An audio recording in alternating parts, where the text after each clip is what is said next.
Praise Lord, God bless you.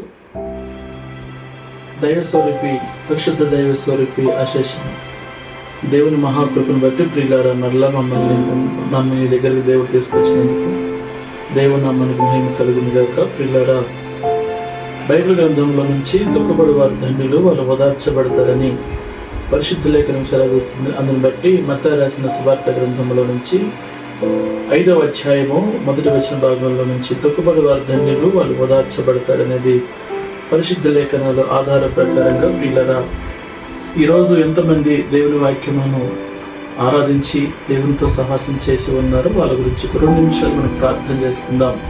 పరిశుద్ధుడా, ప్రేమగల మా తండ్రి, కృపా కనికరం కలిగిన వాడ, లోకరక్షకుడు యేసయ్య, నీ ఘనమైన నామమునకు స్తోత్రములనైనా.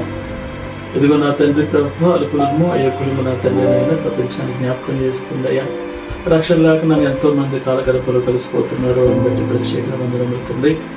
మీరు సహాయం చేసి కృప చూపించి దీవెనకరంగా మార్చి సన్నిధి సహవాసం ప్రభు చెబుతున్న ఈ కొద్ది నిమిషంలో నాయన నీ మాటల ప్రభు మనల్ని ఆలకించి దీవించి మీరు సహాయం చేయండి.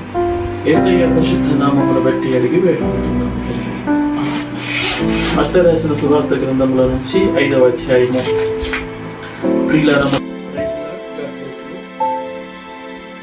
దైవ స్వరూపి, పరిశుద్ధ దైవ స్వరూపి అశేషం దేవుని మహాకృపను బట్టి ప్రియులారా, మరలా నన్ను మీ దగ్గరికి దేవుడు తీసుకొచ్చినందుకు దేవుని నామానికి మహిమ కలుగును గాక. ప్రియులారా, బైబిల్ గ్రంథంలో నుంచి దుఃఖపడి వారు ధన్యులు, వాళ్ళు ఓదార్చబడతారని పరిశుద్ధ లేఖనం సెలవిస్తుంది. అందుని బట్టి మత్తయి రాసిన సువార్త గ్రంథంలో నుంచి 5వ అధ్యాయము 1వ వచన భాగంలో నుంచి దుఃఖపడి వారు ధన్యులు, వాళ్ళు ఓదార్చబడతారనేది పరిశుద్ధ లేఖనాల ఆధార ప్రకారంగా ప్రియులారా, ఈరోజు ఎంతమంది దేవుని వాక్యమును ఆరాధించి దేవునితో సహాసం చేసి ఉన్నారో వాళ్ళ గురించి 2 నిమిషాలు మనం ప్రార్థన చేసుకుందాం.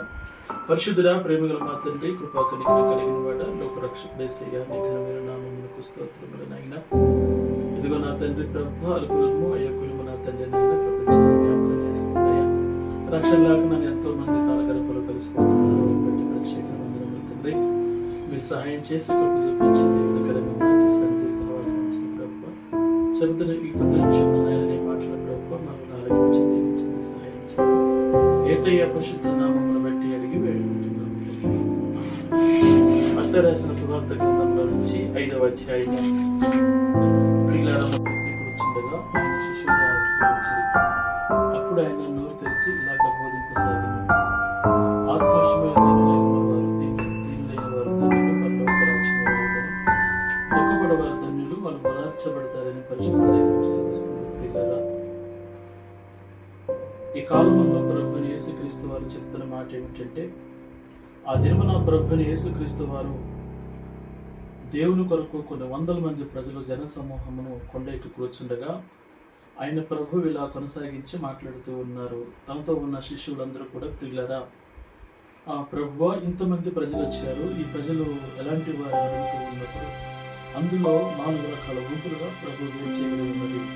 మొదటి గుంపు ప్రియులారా, దుఃఖపడేవారు, ఆత్మహీనులై ఉన్నవారు, నీతి కొరకు ఆత్మత కలిగిన వారు. అలా కొంతమంది దేవుడు క్రియేట్ చేసి ఉన్నప్పుడు ప్రియులారా, చూద్దాము, ఇప్పుడు మారుతున్న ఈ లోకంలో ప్రియులారా, సంఘాల్లో ఏడ్చేవారు లేరు, అనగా అంగలార్చేవారు లేరు, దేవుని కొరకు ప్రయాసపడేవారు లేరు, దేవుని కొరకు సహవాసం చేసేవారు లేరు, సంఘంలోని రెడీమేడ్గా మార్చబట్టి దేవుని కొరకు పాటలు పడేవారు లేరు. ప్రియులారా, దేవుడు ఏమంటున్నాడంటే, దుఃఖపడేవారు ధన్యులు, వాళ్ళు ఓదార్చబడతారని ఆయన పరిశుద్ధ లేఖనం సెలవిస్తుంది. దుఃఖం అనేది ప్రియులారా, మనం ఎన్నోసార్లు సమస్యలు బట్టి, ఆలోచనలు బట్టి, ఉద్దేశపరంగా మనం వేస్తూ ఉంటాం. కానీ దేవుడి విషయంలో చాలా తక్కువ మంది వేడుస్తూ ఉంటారు. చాలామంది ఆ కుటుంబాల కొరకు బాధపడుతూ ఉంటారు, పిల్లల కొరకు వాదన చేస్తూ ఉంటారు. కానీ ప్రియులారా, ఈ చెప్పబడుతున్న వాక్యం ఏమిటంటే, దేవుని దగ్గర ఏడిసి ప్రార్థన చేసేవారు తక్కువ మందిగా మార్చబడి ఉన్నారు. ఆత్మలై ఉన్నవారు, ఏడ్చేవారు ఆయన ధనులుగా మార్చి పరిశుద్ధ లేఖనం చదివిస్తూ ఉంది. దేని కొరకు ఏడుచున్నాం అన్నప్పుడు ప్రియులారా గమనించుకుందాము. ఆనాడు సీమోను, శరమకాడని సీమోను గ్రంథంలో లూకా రాసిన సువార్త గ్రంథం 7:36 మాట ఏమిటంటే, అక్కడ భోజన పంపులో కూర్చున్నప్పుడు ఒక స్త్రీ వచ్చి ఆయన్ని పాదాల దగ్గరకు వచ్చి కన్నీరు విడవగా, అక్కడ కూర్చున్న వాళ్ళందరూ ప్రియులారా, చాలా మంది ఎందుకు ఏడుస్తున్నారు అని బాధపడుతూ ఉన్నప్పుడు అప్పుడు సీమోను అంటాడు, సీమోను, ఏమే ఏడవటం వల్ల ఏమి ఉద్దేశము, నా ఆలోచన కలిగి ఉన్నది సీమోను, అందుకే ఏమో అమాంతముగా నన్ను ప్రేమిస్తుంది కనుక ఏమో ఓదార్చబడదని చెప్పేసి ప్రియులారా, ఏమో ప్రార్థన నా సన్నిధికి చేరిందని సీమోనతో మాట్లాడుతూ ఉంటారు. ప్రియులారా, మనం గమనించుకుందాము. దుఃఖపడేవారు ధన్యులు, వాళ్ళు ఓదార్చబడతారు అంటే లేఖన భాకన ఆధారముగా ప్రియులారా మనం చూసుకున్నట్టయితే దేవుని దగ్గర దినాముకు 3 సార్లు ప్రార్థన చేసి దేవుని కొరకు కనికరపడి దేవునితో సహవాసం చేసే బిడ్డలుగా మనం ఎప్పుడైతే ఉంటామో అప్పుడు మన కుటుంబాలు దేవుడు దీవించునుగాక. చిన్న ప్రార్థన చేసుకుందాం. పరిశుద్ధుడా, ప్రేమగల మా తండ్రి, దయగలిగిన దేవానికి స్తోత్రములయ్యా. అందరిని బట్టి నీకు వందనాలు. కృప చూపించి దీవించి ఆశీర్వదించండి అయ్యా.